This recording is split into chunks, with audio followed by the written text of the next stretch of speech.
International marine organisation ने 2050 के करीब एक गोल सेट किया जिसमें एक बड़ी कार्गो शिप के ऊपर सेल्स लगाए गए। ये सिर्फ इसलिए किया गया कि हम एटमॉस्फेयर में कार्बन के फुटप्रिंट्स को कम कर सकें। ऐसा करने से हम विंड एनर्जी का यूज़ करते हुए एटमॉस्फेयर को साफ़ रख सकते हैं।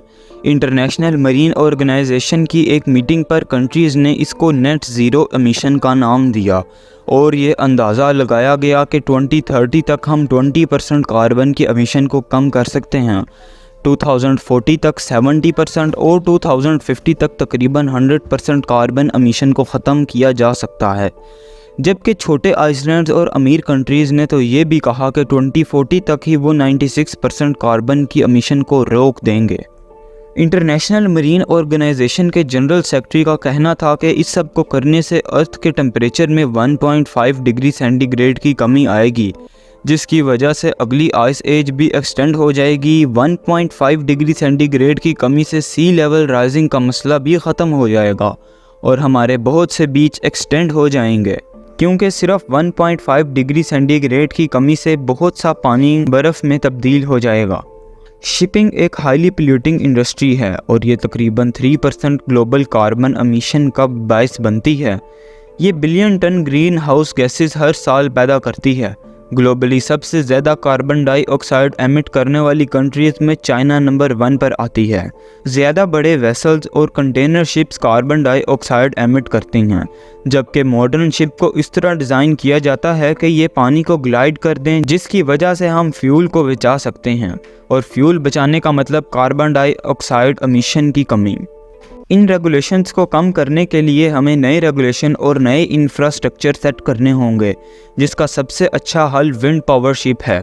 यूके की एक शिपिंग इंडस्ट्री कारगिल ने फ्यूल कंजप्शन को कम करने के लिए कार्गो शिप्स के ऊपर विंड पावर का सिस्टम सेट किया। 2023 में चाइना से ब्राज़ील तक एक जहाज़ पिक्सल ओशन का सफ़र विंडिंग्स के नाम से जारी किया गया, जिसमें 123 फीट लंबे फोल्डेबल विंग्स बनाए गए जो कि सेम विंड टरबाइन की मटेरियल के बने थे।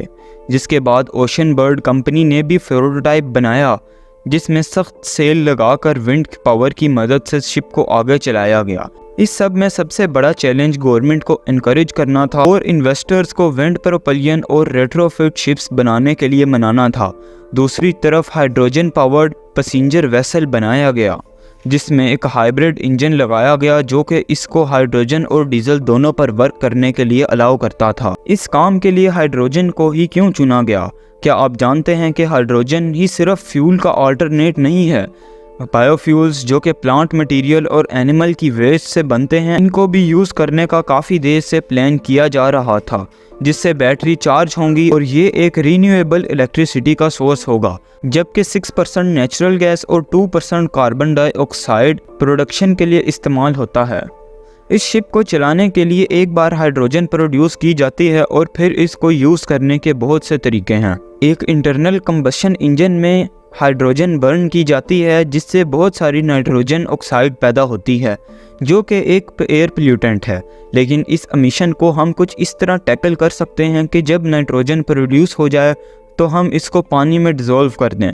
अगर हम इस नाइट्रोजन की एमिशन से बचना चाहते हैं तो हमें ग्रीन हाइड्रोजन को प्रोड्यूस करना होगा, जो कि एक रीन्यूएबल एनर्जी का सोर्स है। इसके लिए हमें सोलर पावर चाहिए होगी ताकि हम हाइड्रोजन को वाटर मॉलिक्यूल से एक्सट्रैक्ट कर सकें और ये मिशन फ्री होगा। लेकिन इसके लिए सबसे बड़ा चैलेंज ये है कि इसको -253 सेंटीग्रेड पर स्टोर करना होगा। इसके अलावा हम इलेक्ट्रिक बोट्स भी बना सकते हैं जिसमें बैटरी इंस्टॉल की जाएं और ये विंड पावर या सोलर पावर के ज़रिए चार्ज हो जाएं और बाद में लॉन्ग डिस्टेंस के लिए काम आएँ, जिनको हम एनर्जी सेल्स भी कह सकते हैं। इसलिए हमें ग्रीन फ्यूज़ का एक पूरा टैंक बनाना होगा और पोर्ट्स के ऊपर पूरा इंफ्रास्ट्रक्चर बनाना होगा, जहां हम हाइड्रोजन जनरेटिंग इलेक्ट्रोलाइसिस बना सकें और रीन्यूएबल एनर्जी की कैपेसिटी हो, जैसे सोलर पावर और विंड मशीन। अगर हम बोट्स चलाने के इस नए तरीके पर अमल करें तो हम बहुत ज़्यादा कार्बन डाइऑक्साइड की एमिशन से बच सकते हैं। मज़ीद वीडियोज़ के लिए हमारा चैनल सब्सक्राइब करें और वीडियोज़ को लाइक करें।